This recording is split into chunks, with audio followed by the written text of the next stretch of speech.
तो मेरे प्यारे बच्चों, आप सबको मेरे YouTube चैनल पर बहुत बहुत स्वागत है।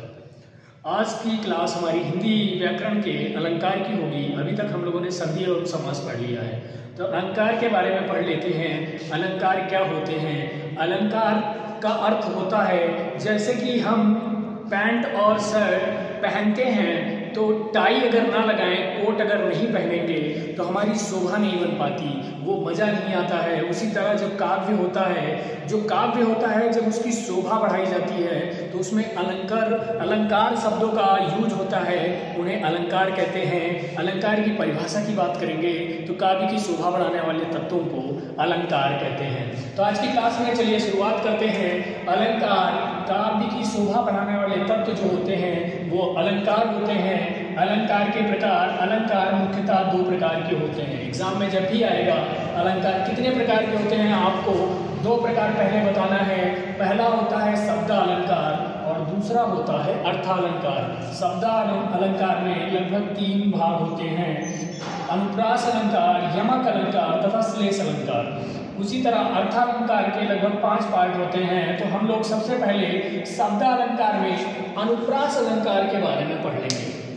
अनुप्रास अलंकार जहाँ पर वर्णों की आवृत्ति होती है, वर्ण यानी अक्षर, जहाँ पर अक्षरों की आवृत्ति हो। आवृत्ति का मतलब होता है जब अक्षर, कोई अक्षर किसी कविता में, किसी लाइन में बार बार आते हैं, वहाँ पर अनुप्रास अलंकार होता है। जैसे कि चारु चंद्र की चंचल किरणें, चा चा चा, चा वर्ण अक्षर का बार बार आना, चा।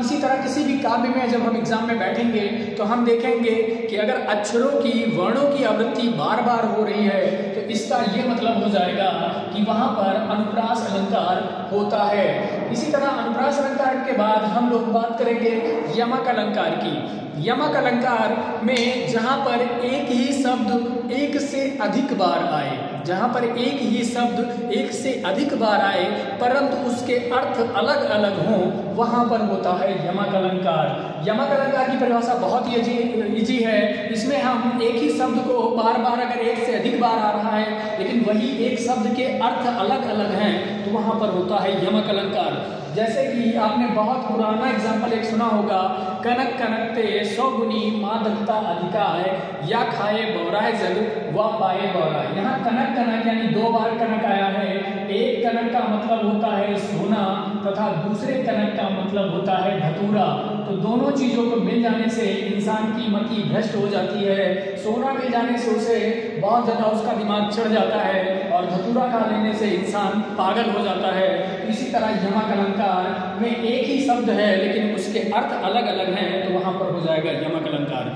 मेरे प्यारे बच्चों, हम आगे बढ़ते हैं और श्लेष अलंकार जो हमारा अंतिम अलंकार है, श्लेष अलंकार के बारे में जानते हैं। तो श्लेष अलंकार में जहां पर एक ही शब्द आता है, श्लेष अलंकार के लिए एक कहावत प्रचलित है, शब्द एक मीनिंग अनेक, नाम उसका श्लेष। तो श्लेष के लिए यही हम एक एग्जाम्पल के इसी कहावत के साथ बढ़ेंगे। शब्द एक, मीनिंग अनेक और नाम उसका श्लेष। जैसे कि रहीमन पानी राखिए, बिन पानी सब सून, पानी गए न उबरे, मोती मानुष सून। अब यहाँ पर पानी जो है, पानी, एक ही शब्द पानी आया है लेकिन इन पानियों के अर्थ संदर्भित अलग अलग तरीके से हैं। यहाँ पे बोला गया है मोती, मानुष यानी मनुष्य, मानुष, और चूना यानी लाइन की बात हो रही है, यहाँ पर चूने की बात हो रही है। तो जैसे कि मोती में अगर पानी चला जाएगा तो मोती की जो चमकाहट है वो पूरी तरीके से खत्म हो जाती है, उसकी ब्राइटनेस खत्म हो जाती है। मानुष, व्यक्ति के अंदर, व्यक्ति के आंखों में अगर उसकी लज्जा चली जाए, पानी यानी लज्जा,